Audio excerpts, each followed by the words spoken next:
이 창세기는 이 네 가지의 계시의 말씀이 있습니다.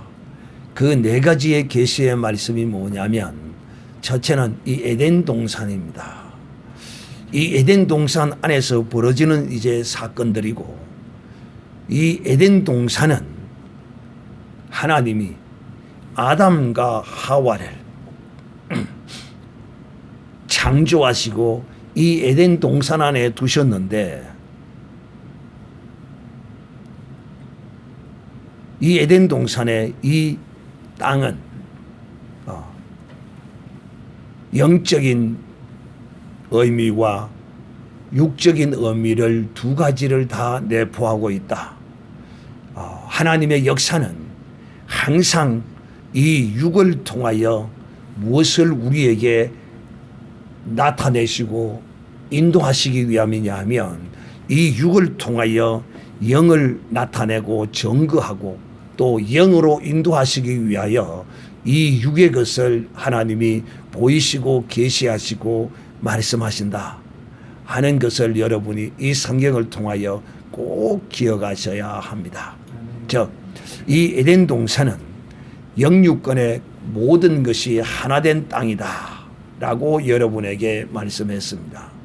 즉, 다시 말하면 하나님이 아담과 하와를 창조하시고 에덴 동산이라는 곳에 두셨습니다. 에덴 동산이라는 땅에 두셨어요. 자, 이 의미는 오늘 우리로 하여금 이제 그리스도 안에서 새롭게 창조되어진 그리스도인을 향한 하나님의 거룩한 뜻이 이 에덴 동산 안에 그대로 나타나고 있습니다. 그게 무슨 뜻이냐면, 하나님이 첫 피조물인 아담과 하와를 이 에덴 동산에 두시고 이들로 하여금 이 에덴 동산을 다스리며 지키라라고 명령하십니다. 이것이 그리스도 안에서 우리가 그대로 하나님이 주신 말씀이라고 우리가 또 보아야 합니다. 그 말이 무슨 말이냐? 우리는 이제 새로운 피조물입니다. 우리는 이제 예수 그리스도를 믿음으로 새로운 창조물이 되었어요. 이렇게 하나님이 새롭게 창조한 우리를 어디에 하나님은 두셨느냐 하면 바로 그리스도 안에 두셨어요. 그러므로 이 에덴은 어떻게 보면 그리스도의 예표인 것입니다. 그리스도 안에는 그 모든 하나님의 신성의 모든 것이 그 안에 다 나타나게 하나님이 그 안에 다 두셨습니다. 그래서 우리가 이제 그리스도 안에 들어왔으므로 아담이 유혹을 받았던 그 유혹된 그런 마귀의 게임에 넘어가고 범죄하는 이런 삶을 살아서는 안 된다는 거야. 그래서 이 에덴 동산에는 내 강이 흘러 생명수가 흐르는 곳이야. 우리 주께서 우리에게 말씀하셨어요. 누구든지 내게로 와서 마시라. 이 그리스도 안에는 생명수가, 사람이 먹고 마시는 이 생명수가 흐르는 곳이 바로 이 그리스도 안이라 말입니다. 그래서 이 그리스도 안은 에덴 동산의 그 모든 것이 그리스도 안에 다 나타나 있다 하는 것입니다. 자, 이제 우리가 그리스도 안에 들어왔으므로 이제 이 우리 자신을 다스리고 우리 자신을 이제는 우리 자신이 하나님의 말씀을 지키면서 믿음의 하나님을 청종하며 믿음의 거룩한 삶을 살아야 하는 것입니다.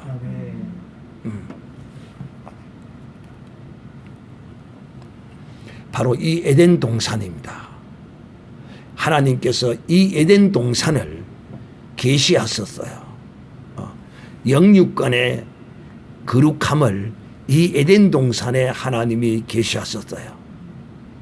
그 첫 번째 이 중요한 계시가 바로 이 에덴 동산입니다.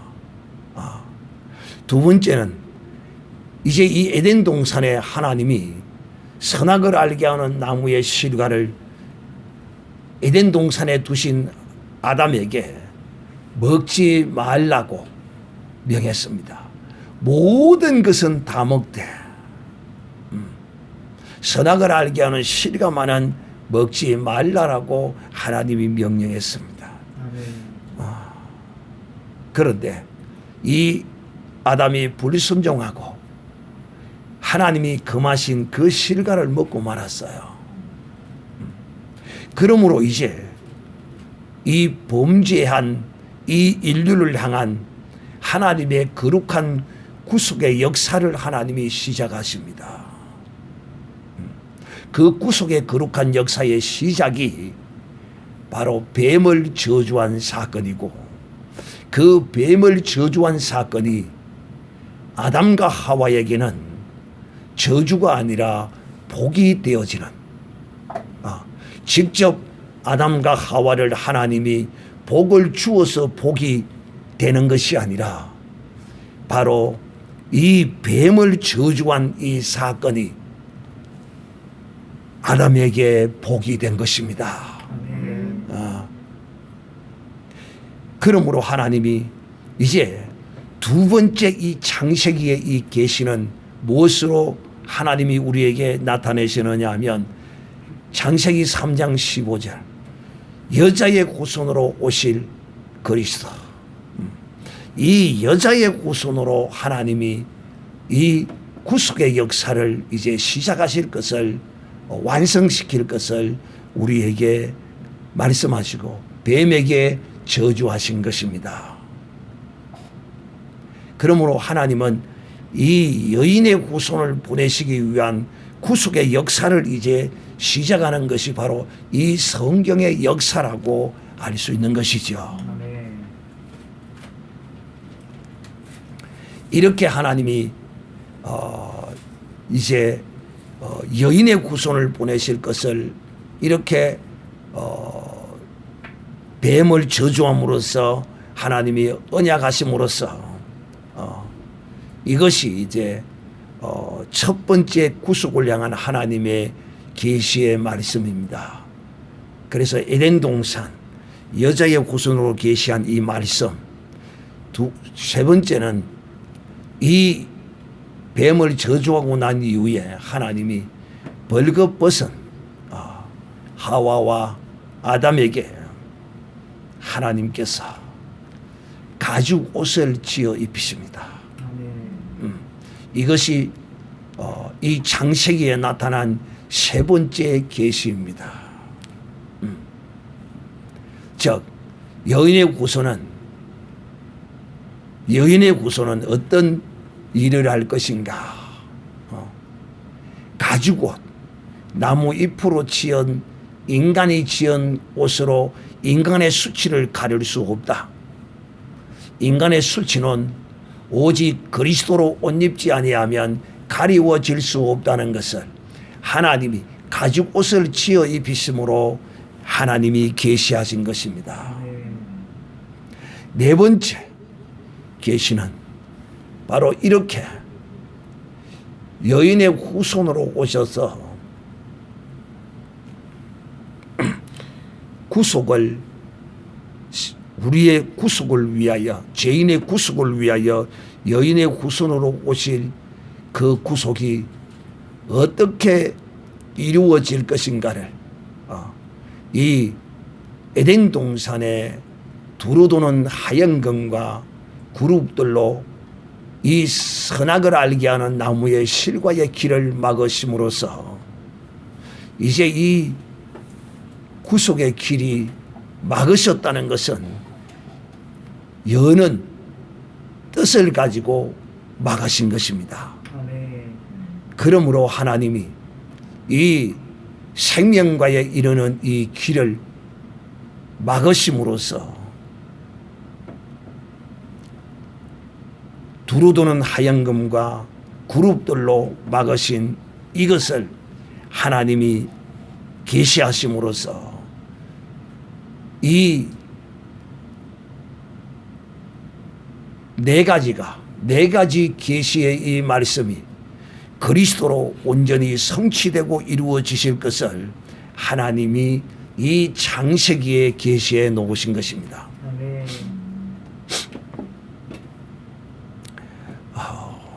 그래서 이 네 가지 계시의 이 말씀이 다 그리스도로 말미암아 이루어질 이 계시의 말씀이라는 것입니다.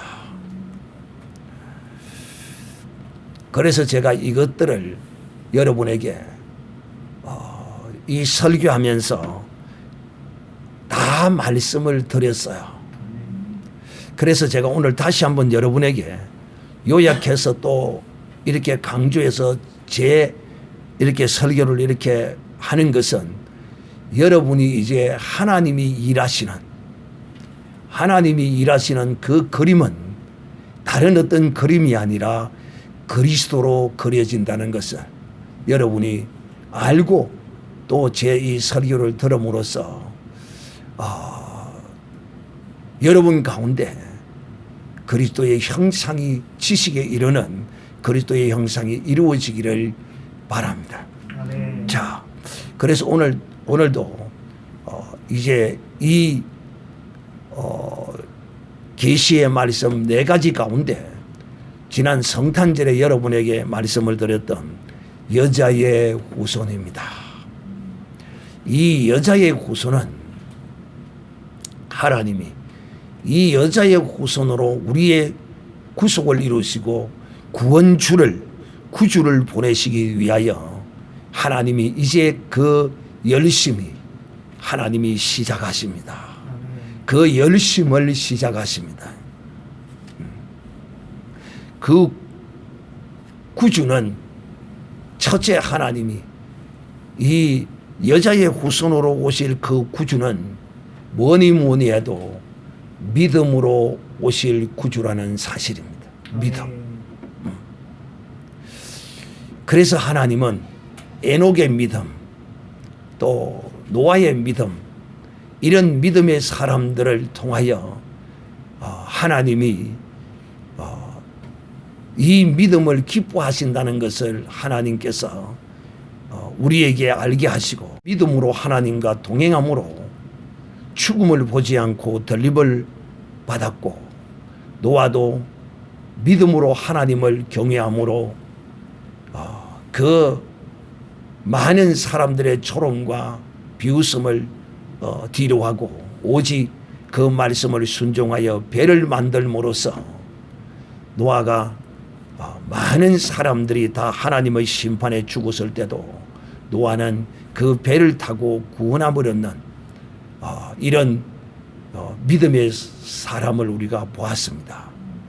그래서 하나님은 이제 놀랍게도 이 믿음을 하나님은 우리에게 구체적으로 나타내시고 이제 설계하시기 위하여 누구를 택하시느냐 하면 이 아브라함이라는 사람을 택합니다. 아브라함. 이 여인의 후손은 믿음으로 온다는 것입니다. 참 믿음이 아닌 다른 어떤 구원의 조건을 하나님이 제시했다면 과연 어떤 인간이 구원을 얻을 수 있을까? 역시 하나님은 하나님이셔. 전능하신 하나님이셔. 우리를 이 죄 가운데서 구원하시되 오직 믿음으로 구원하시기를 하나님이 기뻐하신 것입니다. 그래서 아브라함을 통하여 믿음을 하나님이 우리에게 구체적으로 설계하셨어요. 창세기를 통하여 계시하셨다. 디자인하셨다. 그렇게 디자인하신 것을 이제 구체적으로 이 아브라함을 통하여 설계하시는 거야. 설계하시고. 그래서 제가 지난번에 이 아브라함에 관하여 여러분에게 설교를 시리즈로 많이 했습니다. 어느 인생도 하나님 앞에 그 무엇으로도 구원 얻을 만한 어떤 것을 하나님이 요구하지 않습니다. 그러지 아니하면 하나님답지도 않습니다. 왜? 전능하신 분이 우리에게 이 흙으로 지은 피조물이고 죄인이요 연약하고 부족한 우리에게 그 무엇을 요구하여 그 무엇을 하나님이 이루어서 구원을 주신다. 참 그리 되면 하나님은 쪼잔한 하나님이 되신 것입니다. 그런데도 하나님은 그런 인간의 그 어떠한 구원의 길을 인간의 어떠함으로 하나님이 여시지 아니하시고 오직 하나님의 뜻대로 믿음으로 이 구원함을 하나님이 우리에게 주시기를 뜻하시고 계획하신 것입니다. 그래서 아브라함을 불렀어요. 아브라함. 그리고 이 아브라함을 통하여 이 아브라함에게 세 가지의 복을 주세요. 그 중에서 가장 땅의 복, 이 땅도 모든 땅 온 땅입니다. 에덴 동산도 모든 땅 온 땅의 그림자, 실체이며 그림자입니다. 아브라함에게 땅의 약속을 주셨고 또 자손의 약속을 주셨어요. 자손. 그 자손이 누구냐? 천하 만민이 복을 얻을 자식이라는 거야. 천하 만민이 복을 얻을 자식. 여러분, 어떤 혈과 육교로 말미암아 난 자녀가 천하 만민이 복을 얻을 그럴 자녀가 어디에 있겠습니까? 하나님이 아브라함에게 약속하실 때 네 자손으로 말미암아 천하 만민이 복을 얻을 것이라고 약속할 때 그 약속의 자녀는 육으로는 이삭이었고 영으로는 예수 그리스도라고 바울이 정확하게 이 성경을 해석해 놓았어요. 바울이 이렇게 성경을 해석해 놓지 않았다면 아마 제 같은 이런 설교자는 이상한 사람으로 또는 이단으로 취급받을 수 있었을 것입니다. 그런데 바울의 이 아브라함에게 약속하신 그 천하 만민이 복을 얻을 자녀 자손은 예수 그리스도라는 이 한마디가 이 성경 전체를 꿰뚫어내는 그런 해석이 된 것입니다. 이렇게 하나님이 이 아브라함에게 믿음으로 이 아브라함이 하나님이 자식을 낳을 수 없는 그런 환경, 그런 가운데서 하나님이 약속하셔서 그 자식을 생산함으로써 아브라함이 하나님을 믿었더라. 믿었더라. 그러므로 오실 바 여인의 구소는 오직 믿음으로 오게 되어 있다. 믿음으로. 그래서 첫사람 이 아담이 창세기 3장 15절에 창세기 3장 15절에 여자의 후손으로 오실 자는 첫째 이 아브라함의 믿음을 따라 이제 하나님이 이 구주를 주시기 위하여 이 냇가를 건너게 하기 위하여 거기다가 돌을 놓잖아요. 그죠? 돌을 놓고 이걸 건널 수 있도록 하잖아요. 이와 같이 하나님이 첫 이제 이 여인의 후손인 구주가 오게 시게 하기 위하여 아브라함에게 그 언약의 약속을 하십니다. 아브라함에게. 그리고 이제 하나님은 오랜 세월을 통하여 누구를 또 하나님이 택하여 부르시느냐 하면 바로 마누아의 삼손의 어머니 마누아를 통하여 삼손의 아버지지요. 마누아는 어머니의 이름은 내가 모르겠더라. 그 삼손의 어머니 어머니를 통하여 하나님이 또 이 예수 그리스도를, 이 여인의 후손이 어떤 사람으로, 어떤 존재로 우리에게 나타날 것인가를, 이 마노아가 자식을 생산할 수 없는 그런 상황 가운데 있을 때 하나님께서 사사기 13장에 보면 자세하게 기록되어 있습니다. 어떻게 기록되어 있느냐? 이 마노아를 통하여 여인의 후손으로 오실 이 구주는 어떤 존재인가 하면 나시닐이다 하는 것입니다. 그는 잉태로부터 죽음까지 오직 그 모든 삶이 하나님께 바치움 받은 나시린의 삶을 살 것이라 하는 것이라는 것입니다. 누가 나시린의 삶을 사느냐? 바로 여인의 후손이 나시린의 삶을 살기 위하여 오실 분이라고 하나님이 이 삼손을 통하여, 이 마노아의 아들 삼손을 통하여 그 삼손의 어머니에게 이 사실을 알리고 삼손이 나타나게 됩니다. 그러므로 삼손도 오직 그 삶 자체가 하나님께 바치움 받은 나시린의 삶을 살게 됩니다. 자, 이제 세 번째로 하나님은, 잘 들으셔야 됩니다. 이 그림이 여러분에게 잘 이렇게 그려져야 돼요.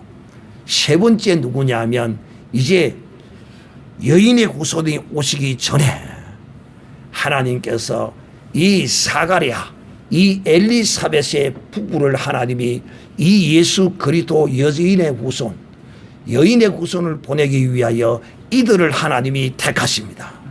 여러분, 그 시대에 이 사가랴와 엘리사벳만 자식을 생산하지 못한 것이 아니겠죠. 어느 시대든지 자식을 생산치 못하는 사람은 많이 있습니다.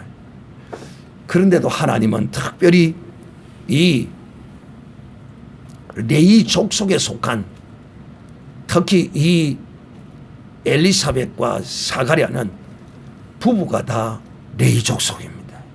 여기에는 놀라운 하나님의 또 섭리가 여기에는 들어 있습니다. 제가 지난번에 세례 요한을 설교할 때 이 비밀을 말씀을 드렸습니다.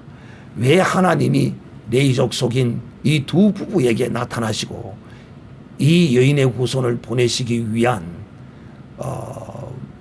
이런, 먼저 하나님이 리허설을 한다. 리허설. 여인의 후손의 리허설을 하기 위하여 누구를? 사가랴와 엘리사벳을 택합니다. 그 말이 무슨 말이냐? 자, 그 말이 무슨 말인가 하면, 우리가 어떤 본 시합이나 게임을 하기 전에 항상 오픈 게임을 하게 되고, 그죠? 또 큰 어떤 행사를 하게 되면 그 행사를, 본 행사를 하기 전에 그 행사와 똑같은 리허설을 먼저 하게 되죠. 이와 같이 하나님께서 여인의 후손을 보내시기 6개월 전에 리허설을 하게 됩니다. 여인의 후손의 리허설을 누구를 통하여? 바로 이 사가랴와 엘리사벳을 통하여 그들에게 하나님이 누구를 보내느냐 하면, 예수 그리스도 앞서서 6개월 전에 누구를 보낸다고요? 세례 요한을 보내십니다.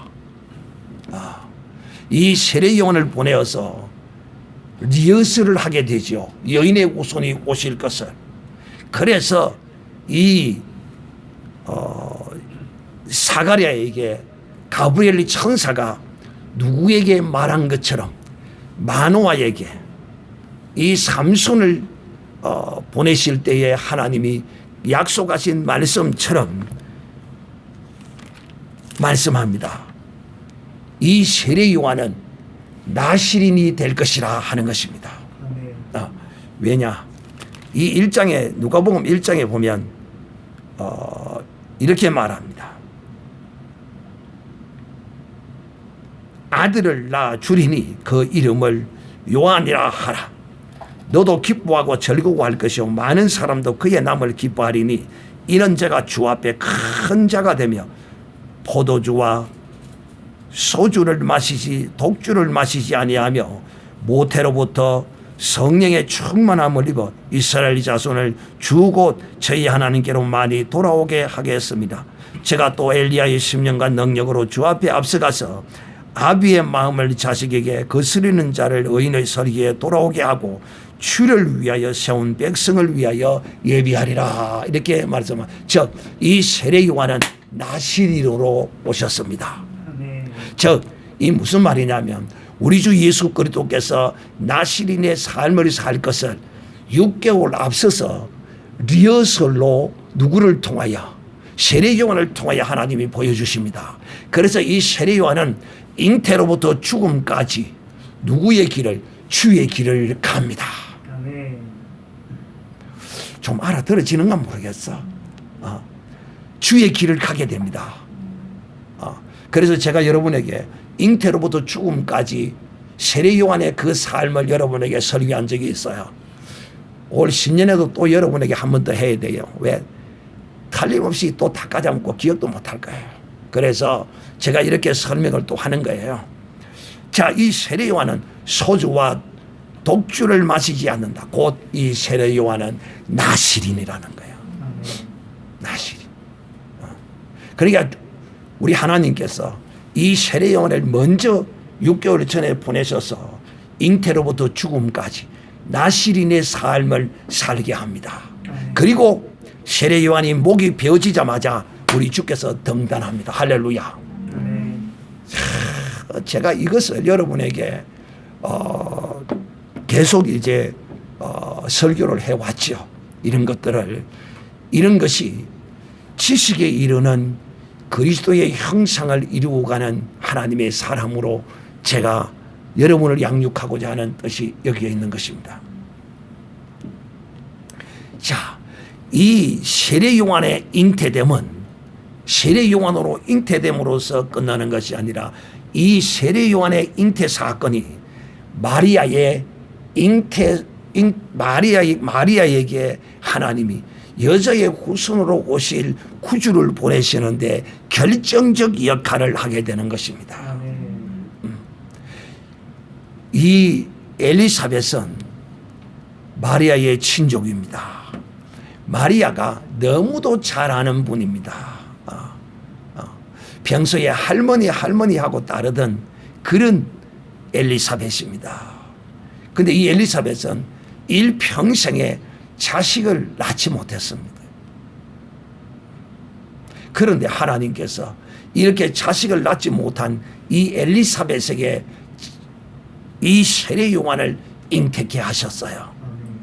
그리고 잉태된 지 세례 요한에게 잉태된 지 세례 요한이 엘리사벳에게 잉태된 지 딱 6개월째 되는 날에, 그래서 성경이 그렇게 기록하고 있잖아요. 누가복음 1장 26절에 여섯째 달에 천사 가브리엘이 하나님의 보내심을 받아 이렇게 말하잖아요. 이 여섯째 달이 얼마나 중요한지 모르는 거야. 딱 하나님이 정하신 달, 여섯째 달, 곧 이 엘리사벳의 배가 불러오는 때죠. 엘리사벳의 배가 불러오는. 그리고는 이 처녀 마리아에게 가브리엘 천사가 찾아와서 내가 사내도 알지 못하고 내가 아무런 근거도 없이 어찌 내가 아들을 잉태할 것이란 말입니까? 할 때 천사가 원래 수태하지 못하다고 하던 네 친족 엘리사벳도 수태했느니라. 하나님은 능치 못하심이 없느니라 하고 그 이야기를 들을 때, 그때 사실은 이 마리아는 이 엘리사벳을 수태한지도 몰랐어요. 그러나 천사가 그렇게 일러줄 때 이 하나님의 말씀이 내 친족 엘리사벳도 잉태했다는 이 말씀을 들을 때 이 마리아에게 하나님이 하신다면 할 수 있겠구나 하는 그 믿음이 생겨난 것이죠.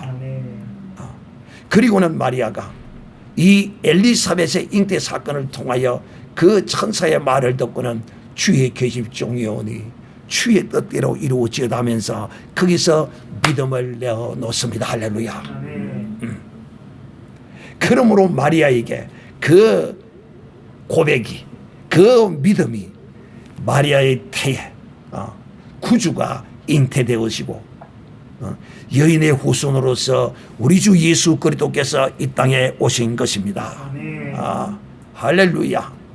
그러므로 사랑하는 자들이요, 제가 오늘 이렇게 전체적으로 큰 줄거리를 여러분에게 이제 말씀을 드렸어요.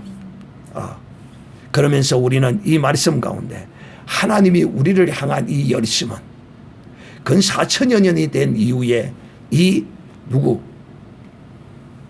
뱀에게 저주하고 여인의 후손을 보낼 것이라고 약속한 이후에 4천여 년 이후에 하나님이 이 약속의 말씀을 성취하고 이루어내십니다. 지금으로부터 2000여 년 전에 우리 구주께서 이 땅에 누구의 믿음을 통하여 아브라함과 마노아와 사가랴와 마리아의 믿음을 통하여 이 땅에 오신 것입니다. 그러므로 하나님의 이 뜻이 이루어지고 하나님의 역사가 우리를 통하여 이루어지기 위해서는 무엇보다도 바로 우리의 믿음이 필요한 것입니다. 그래서 기독교인들은 믿음 빼버리면 뭐라고요? 시체다. 우리 그리스도인은 믿음 빼버리면 아무것도 없다는 사실을 그러므로 우리가 이 성탄절을 지내오며 또 올해 한 해를 마무리하는 이 마지막 주에 진실로 우리가 지난 한 해에도 진실로 믿음으로 살았는지, 정녕 이 사가랴와 같이, 이 아브라함과 같이, 엘리사벳과 같이 마리아와 같은 이런 믿음으로 살았는지 우리 자신을 되돌아보고 내년에는 진실로 마리아와 같은 이런 믿음을 통하여 나도 하나님의 뜻을 이루는 이런 복된 믿음의 사람이 되게 해달라고 우리 다 같이 한번 통성으로 기도하겠습니다.